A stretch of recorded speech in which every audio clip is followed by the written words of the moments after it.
दरम्यान 3.5 मुहूर्तांपैकी एक मुहूर्त मानला जाणाऱ्या अक्षय तृतीयेच्या निमित्तानं स्वामीनारायण मंदिरामध्ये 2,500 मातीच्या घागर भरत पितरांचं स्मरण करण्यात आलंय।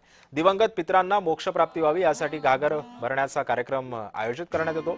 जळगावाच्या स्वामीनारायण मंदिरामध्ये हा कार्यक्रम पार पडला। या संदर्भात आढावा घेतला आमचे प्रतिनिधी जुगल पाटील यांनी।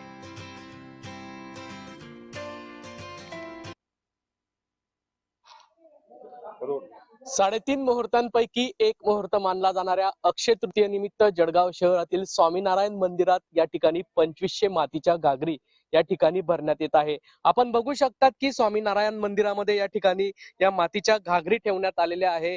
या ठिकाणी जर आजच्या दिवशी पितरांचं स्मरण करण्याचा हा दिवस असतो, अक्षय तृतीया हा दिवस पितरांच्या स्मरणाचा मानला जातो। असे मानले जाते की या दिवशी भरलेला पाण्याचा घडा दान केल्याने पितरांना तृप्ती मिळते।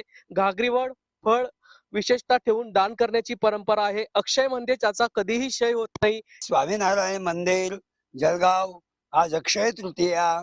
आज वडिलांना आपल्या पूर्वजांना पाणी पाजायचं असलं म्हणजे हा एक मुख्य दिवस अक्षय तृतीया।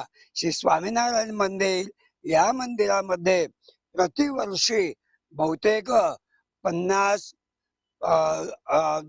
2,500 2,000 ते 2,500 पर्यंत घागरी भरण्यात येत असतात।